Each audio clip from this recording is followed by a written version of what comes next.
আসসালামু আলাইকুম। আজ আমি আপনাদেরকে নিজ কণ্ঠে সরস্বতী হাজির করার একটা মন্ত্র দিব। এটা শিবতন্ত্র থেকে নেওয়া। সরস্বতী হাজির করার মন্ত্র অ্যাকচুয়ালি কী সেটা আগে বলি। যদি দেখা যায় যে আপনি মন্ত্রতান্ত্রিক লাইনে কাজ করতে চান বা করতেছেন, কিন্তু আপনার মন্ত্র দ্বারা কোনো কাজ হয় না, মন্ত্রের ক্ষেত্রে যদি আপনি মন্ত্র প্রয়োগ করেন কিন্তু আপনার কাজ হচ্ছে না, এমন অবস্থা যদি হয়, তাহলে আপনার সরস্বতী হাজির করার মন্ত্র আপনার প্রয়োজন পড়বে, যাতে আপনি সরস্বতী হাজির করার মন্ত্র পাঠ করে আপনি যেই মন্ত্রই পড়বেন সেটাই কাজে আসবে। অন্যথায় আপনার মন্ত্রগুলো কাজে আসবে না। এটা একটা গুরু মন্ত্র।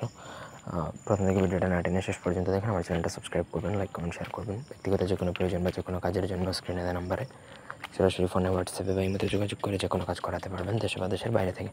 আপনার এই লাইনে নতুন হলে আপনার এই মন্ত্রটা প্রয়োজন। প্রত্যেকের ক্ষেত্রেই কাজ করুক না করুক, আপনি আগে এটা পড়লে আপনার কাজ হবে, এতটুকু নিশ্চিত থাকতে পারেন। তো মনে করেন আপনি যে কোনো মন্ত্র দ্বারা কাজ করবেন, তার আগে মন্ত্র করবেন ওম বা সরস্বতী মা কণ্ঠে করবার নীতি দুই জাম সবার মাঝে ইয়া মাইয়া আমার কণ্ঠে হায় পং পং সাহা ইয়া হাজির ওম দ্রিং রং সহা। যে কোনো কাজ করার আগে বা মন্ত্র মুখস্থ করার আগে এই মন্ত্র আসনে বসে মোমবাতি আগরবাতি জ্বালিয়ে নেবেন। হাত জোর করে আপনি এই মন্ত্র 21 বার পড়বেন। এটা সরস্বতী মন্ত্র। এই মন্ত্র আগে আপনি 21 বার পাঠ করে যেই মন্ত্রই প্রয়োগ করেন না কেন বা যেই মন্ত্রই পাঠ করেন না কেন সেটা সিদ্ধ হবে, এবং আপনি সেই মন্ত্র দ্বারা শতভাগ সাফল্য লাভ করবেন ইনশাল্লাহ। ঠিক আছে?